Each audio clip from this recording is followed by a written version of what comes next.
दोस्तों आप सभी का एक बार फिर से स्वागत है हमारे YouTube channel HP knowledge for you में। इस वीडियो में हम आपको शिक्षक पात्रता परीक्षा यानी CG टेट के एग्जाम में पूछे जाने वाले इम्पोर्टेंट क्वेश्चनों के बारे में बताने जा रहे हैं, जहां पर हम आपको हिंदी ग्रामर से संबंधित 40 महत्वपूर्ण क्वेश्चनों के बारे में बताएंगे जो परीक्षा के लिए मोस्ट इम्पोर्टेंट क्वेश्चन हैं।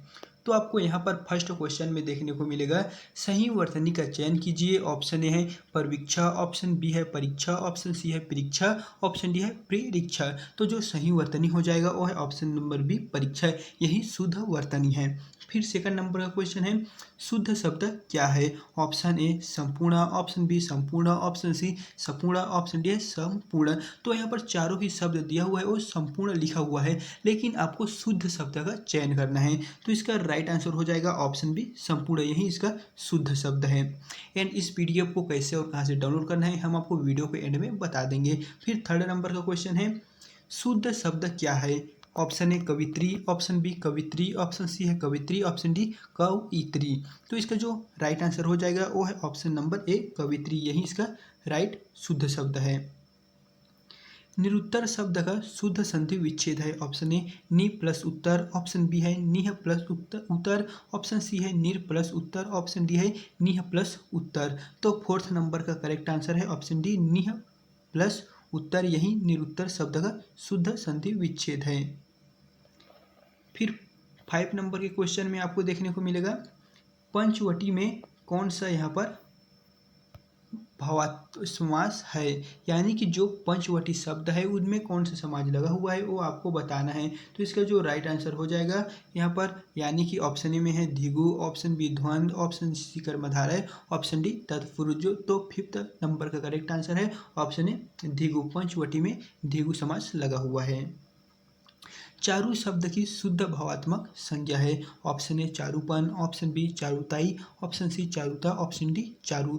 तो यहाँ पर है चारु शब्द की जो यहाँ पर शुद्ध भावात्मक संज्ञा है वो चार ऑप्शनों में से क्या है। तो इसका राइट आंसर है ऑप्शन सी चारुता। चारु शब्द की जो यहाँ पर भावात्मक संज्ञा है वो चारुता है। गिरी शब्द का शुद्ध बहुवचन है। ऑप्शन ए गिरिया, ऑप्शन बी गिरी, ऑप्शन सी गिरी, ऑप्शन डी है गिरिये। तो गिरी शब्द का शुद्ध बहुवचन शब्द हो जाएगा ऑप्शन नंबर ए गिरिया। बृहत विशेषण का शुद्ध उत्तमावस्था है। ऑप्शन ए बृहत्तर, ऑप्शन बी बृहत्तम, ऑप्शन सी बृहत्तम, ऑप्शन डी है बृहत्तम। तो यहाँ पर पूछा गया है बृहत जो विशेषण है उसका शुद्ध उत्तम अवस्था है। तो इसका राइट आंसर हो जाएगा ऑप्शन सी बृहत्तम। घनिष्ठ की शुद्ध उत्तरा अवस्था है घनिष्ठतर, घनिष्ठम, घनिष्ठतर या फिर घनिष्ठम। तो 9 नंबर का करेक्ट आंसर है ऑप्शन सी घनिष्ठतर। फिर अब हम बढ़ते हैं 10वें नंबर की क्वेश्चन की ओर, जहाँ पर आपको 10वें नंबर के क्वेश्चन में देखने को मिलेगा, इतिहास शब्द का शुद्ध विशेषण है। ऑप्शन ए इतिहासक, ऑप्शन बी ऐतिहासिक, ऑप्शन सी ऐतिहासिक, ऑप्शन डी है ऐतिहासिक। तो यहाँ पर सभी ही ऐतिहासिक ऐतिहासिक लिखा हुआ है, लेकिन जो इतिहास का शब्द का शुद्ध विशेषण हो जाएगा वो है ऑप्शन नंबर डी ऐतिहासिक, यही इसका करेक्ट आंसर है। नवनीत शब्द का सही अर्थ है। ऑप्शन ए घी, ऑप्शन बी नवीन, ऑप्शन सी आकाश, ऑप्शन डी मक्खन। तो जो नवनीत शब्द का सही अर्थ है उसका आंसर आप हमें कमेंट में बताएं, देखते हैं किसको किसको इसका राइट आंसर पता है। प्राचीन का विलोम होगा। ऑप्शन ए अप्राचीन, ऑप्शन बी अर्वाचीन, ऑप्शन सी है अति प्राचीन, ऑप्शन डी है प्राचीन। तो जो प्राचीन का विलोम शब्द हो जाएगा वो है ऑप्शन नंबर बी अर्वाचीन।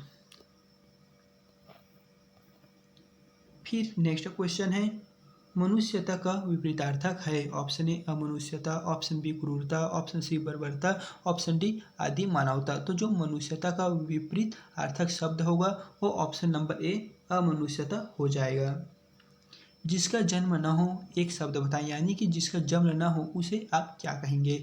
अजन्म, अजर, अनादि या स्वयंभू।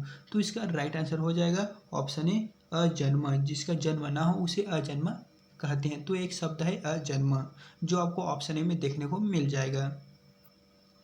रिक्त स्थान भरिए, यदि चादर के बाहर डॉट डॉट डॉट परोसोगे तो पछताओगे, यानी कि यहाँ पर लिखा हुआ है एक चादर के बाहर पसारोगे तो पछताओगे। तो यहाँ पर जो आपको खाली स्थान दिया हुआ है इनमें से इन चारों शब्दों में से क्या शब्द आएगा वो आपको बताना है। तो ऑप्शन ए है हाथ, ऑप्शन बी है बाजू, ऑप्शन सी है टांग, ऑप्शन डी है पैर। तो 15 नंबर का करेक्ट आंसर हो जाएगा ऑप्शन नंबर डी, पैर।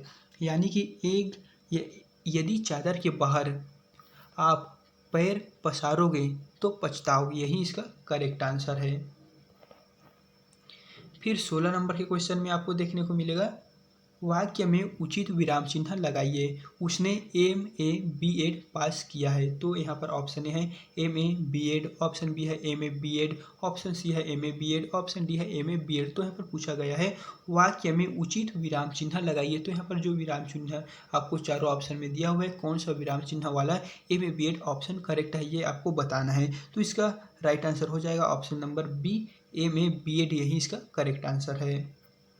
कौन सा वाक्य शुद्ध है? ऑप्शन ए वाह कितना सुंदर दृश्य है, ऑप्शन बी है वाह कितना सुंदर दृश्य है, ऑप्शन सी वाह कितना सुंदर दृश्य है, ऑप्शन डी है वाह कितना सुंदर दृश्य है। दोस्तों ये चारों ऑप्शन ही एक जैसा लिखा हुआ है, लेकिन इनमें से आपको ध्यान दे रहे हैं कि जो यहाँ पर आपको मात्रा दिया हुआ है ये यहाँ पर अलग अलग लगा हुआ है। तो यही को देखकर आपको इस क्वेश्चन का सही आंसर बताना है। तो इस क्वेश्चन का सही आंसर हो जाएगा ऑप्शन नंबर डी, वाह कितना सुंदर दृश्य है, यही इसका राइट आंसर हो जाएगा। कौन सा वाक्य शुद्ध है? रामचरितमानस एक धार्मिक ग्रंथ है, रामचरितमानस एक धार्मिक ग्रंथ है, रामचरितमानस एक धार्मिक ग्रंथ है। इस तरह दोस्तों चारों ही ऑप्शन में आपको एक जैसा देखने को मिलेगा, लेकिन यहाँ पर जो मात्रा लगा हुआ है कहीं में पहले लगा हुआ है तो कहीं में लगा ही नहीं है। इस तरह आपको यहाँ पर पहले में जो मात्रा लगा हुआ है उसी को आपको ध्यान में रखते हुए इस क्वेश्चन का आंसर आपको बताना है। तो इसका करेक्ट आंसर हो जाएगा ऑप्शन ए, रामचरितमानस एक धार्मिक ग्रंथ है। जो यहाँ पर रामचरितमानस के यहाँ पर पहले और लास्ट में एक एक आपको डॉट देखने को मिलेगा, यही इसका धार्मिक जो ग्रंथ है वो सही आंसर हो जाएगा। तो आपको इस मात्रा को आपको ध्यान में रखते हुए इस क्वेश्चन का आंसर आपको टिक करना है। कौन सा वाक्य शुद्ध लिखा गया है? क्या तुम दिल्ली जा रहे हो, क्या तुम दिल्ली जा रहे हो। इस तरह आपको यहाँ पर चारों ऑप्शन में क्या तुम दिल्ली जा रहे हो लिखा हुआ है, लेकिन यहाँ पर आपको लास्ट में देखने को मिलेगा यहाँ पर अलग अलग मार्क दिया हुआ है। जैसे कि यहाँ पर किसी में क्वेश्चन मार्क है तो किसी में अलग तरह का मार्क लगा हुआ है। तो आपको क्वेश्चन मार्क को देखते हुए इसका राइट आंसर कमेंट करना है। तो दोस्तों इस क्वेश्चन का आंसर क्या हो जाएगा आप हमें कमेंट में बताएं, देखते हैं किसको किसको इसका राइट आंसर पता है। तो चलिए अब हम बढ़ते हैं नेक्स्ट क्वेश्चन की ओर, जहाँ पर आपको 20 नंबर के क्वेश्चन में देखने को मिलेगा, कनक कनक ते सौगुनी मादकता अधिकाय में कौन सा अलंकार है। यानी कि जो यहाँ पर है कनक कनक ते सौगुनी मादकता अधिकाय, यहाँ पर जो शब्द दिया हुआ है इनमें से कौन सा अलंकार लगा हुआ है यही आपको बताना है। तो ऑप्शन ए में है श्लेष अलंकार, ऑप्शन बी है यमक अलंकार, ऑप्शन सी है अतिशयोक्ति अलंकार, ऑप्शन डी है अनुप्रास अलंकार। तो 20 नंबर का करेक्ट आंसर हो जाएगा ऑप्शन बी, यमक अलंकार। रहीमन पानी राखिए बिन पानी सब सून में कौन सा अलंकार लगा हुआ है। ऑप्शन ए श्लेष अलंकार, ऑप्शन बी यमक अलंकार, ऑप्शन सी भ्रांतिमान अलंकार, ऑप्शन डी है दृष्टांत अलंकार। तो यहाँ पर है रहीमन पानी राखिए बिन पानी सब सून में कौन सा अलंकार लगा हुआ है। तो वो अलंकार है श्लेष अलंकार, जो आपको ऑप्शन नंबर ए में देखने को मिल जाएगा। कितने पाकिस्तान नामक उप यहाँ पर न्यास के लेखक है, कितने पाकिस्तान।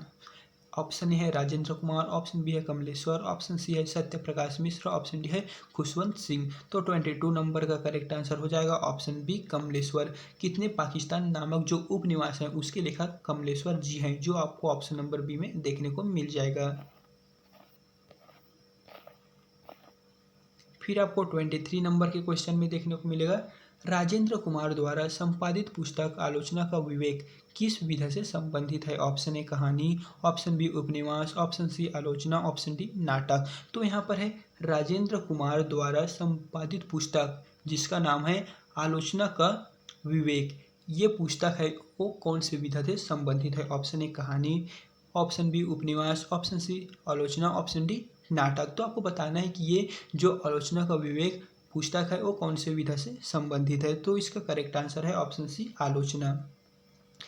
रामचरितमानस के रचयिता है, option A Surdas, option B Nanddas, option C Valmiki, option C Tulsidas. तो जो रामचरितमानस है उसके रचयिता है वो आपको ऑप्शन नंबर डी में देखने को मिलेगा रैदास, यानी कि रैदास आपको सॉरी दोस्तों यहाँ पर आपको देखने को मिलेगा तुलसीदास। रामचरित्र के रचयिता यहाँ पर तुलसीदास जी हैं। फिर आपको यहाँ पर 25 नंबर के क्वेश्चन में देखने को मिलेगा, जहाँ पर है पोथी पढ़ी पढ़ी जग मुआ पंडित भया न कोय, ढाई आखर प्रेम का पढ़े सब पंडित होए। यहाँ पर उक्त साखी विचार किसके हैं? Option A Kabir, option B Rahim, option C Meera, option D Raidas. तो आपको बताना है कि पोथी पढ़ी पढ़ी जग मुआ पंडित भया न कोय, ढाई आखर प्रेम का पढ़े सब पंडित होए। तो 25 नंबर का करेक्ट आंसर आप हमें कमेंट में बताएं, देखते हैं किसको किसको इसका राइट आंसर पता है। तो दोस्तों ये था मोस्ट इंपॉर्टेंट क्वेश्चन जिसे बार बार एग्जाम में पूछा जा चुका है। एंड अगर आप भी सीजी टेट एग्जाम यानी कि शिक्षक पात्रता परीक्षा का जो एग्जाम होने वाला है उसकी तैयारी कर रहे हैं, तो यह वीडियो आपके लिए हेल्पफुल होने वाला है, क्योंकि हम आपको वही क्वेश्चनों के बारे में बताए हैं जो परीक्षा के लिए मोस्ट इंपॉर्टेंट क्वेश्चन है, जहां पर हम आपको हिंदी ग्रामर यानी सामान्य हिंदी से संबंधित टॉप इंपॉर्टेंट क्वेश्चनों के बारे में बताए हैं। एंड इस पीडीएफ को हम टेलीग्राम में प्रोवाइड कर देंगे, जहाँ से आप बड़ी आसानी से इस पीडीएफ को डाउनलोड कर सकते हैं। और आपको किस टॉपिक पर वीडियो चाहिए आप हमें कमेंट कर सकते हैं, हम जल्द से जल्द उस टॉपिक पर वीडियो बनाने का प्रयास करेंगे। तो चलिए फिर मिलते हैं इसी तरह के एक नए वीडियो के साथ।